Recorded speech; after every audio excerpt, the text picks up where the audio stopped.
Eco Tejas world class electric bike అతి తక్కువ ధరలోనే.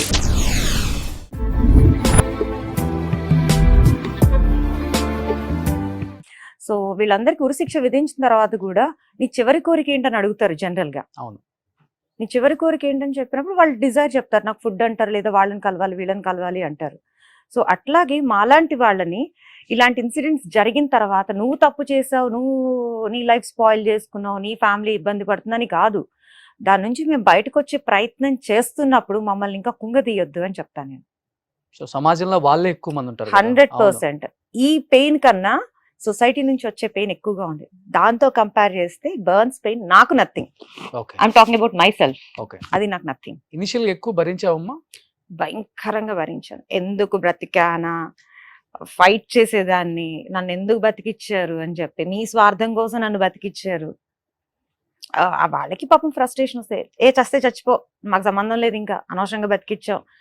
వాళ్ళ పెయిన్ వాళ్ళకు ఉంటుంది. ఎందుకంటే వాళ్ళు మనీ స్పెండ్ చేయగలరు కానీ వాళ్ళ ఎమోషన్స్ నా మీద స్పెండ్ చేయలేరు కదా. సో అట్లా. ఎక్కడ ఇన్స్పైర్ అయ్యావు లైఫ్ లో గట్టిగా ఏదో ఒకటి సాధించాలి, నేను I have to prove my self, అన్న నోరులో మూపించాలి ఉంది.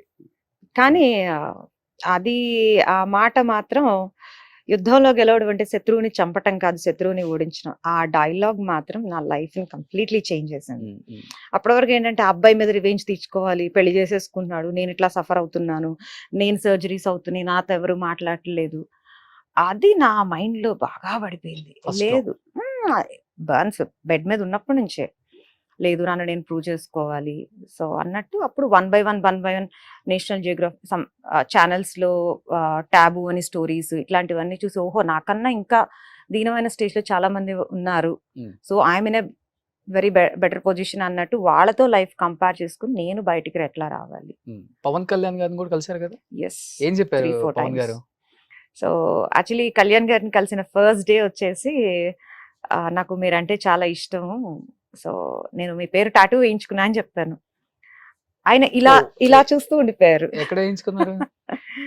So this is Pawan Kalyan. So ఆయన ఇలా చూస్తూ ఒక 2-3 minutes ఇలా చూస్తూ ఉండిపోయారు. I still remember the feel. So ఆయన చాలా సంతోషం ఫీల్ అయ్యారు, చాలా హ్యాపీ ఫీల్ అయ్యారు. సో దాని తర్వాత ఇంకొక 2-3 times కలిసాను నేను. యా, సో అట్లా. సో గ్రాడ్యువల్ గా వన్ బై వన్ మీలాంటి అందరి సపోర్ట్. ఇనిషియల్ స్టేజ్ లో ఏంటంటే అందరూ కూడా పడిన బాధ మీద ఫోకస్ చేశారు తప్ప నా డిజైర్ ఏంటి, అసలు నేను దేనికోసం పనిచేస్తున్నాను, నా డ్రీమ్ ఏంటి అన్నది స్లోగా people are focusing on that. So దాని తర్వాత మీ మీడియా సపోర్ట్ వచ్చిన తర్వాత, మీడియా ద్వారా చాలా బాగా మీరు next level only because of media. ఇప్పుడు మనం మాట్లాడుకుంటే ఈ 4 గదుల మధ్యలో 4-3 ఏదో మాట్లాడుకుంటాం, కానీ ఒక పర్సన్ వరల్డ్ వైడ్, నిన్న కెనడా నుంచి ఫోన్ వచ్చింది, బాగా అన్స్టాపుల్ అమ్మాయి చూశాను, నా పిల్లలందరూ చూపించాను. అట్లాగే నాకు చాలా కంట్రీస్ నుంచి ఫోన్ వచ్చింది. రిలేషన్ ఉన్నారు కదా, రిలేషన్ నాకు పబ్లిక్ రిలేషన్ ఎక్కువ. ఇంచుమించుగా నేను పాస్పోర్ట్ ఇప్పించినప్పుడు ఎవరు కూడా విమానం ఎక్కడ లేడు, కొన్ని 100 మందికి ఇప్పించాను. నేను ఎక్కలేదు అని అన్నవాడు నాకు తెలిసి ఎవరు లేదు. నేను అప్పుడు అంటాను, అరే కాలిపోయి కురీపులాగా ఉన్న నా పిల్ల ఎక్కింది విమానం, మీరేంట్రా నా చెయ్యి హస్తవాసి, మీరు ఎప్పటికన్నా ఎక్కడికన్నా పోండి. ఎన్ని దేశాల నుంచి ఫోన్ వచ్చిందో తెలుసు నాకు? నాకే అన్ని కాల్స్ రాలేదు, బేసికల్ గా డాడీకి అన్ని కాల్స్ వచ్చాయి.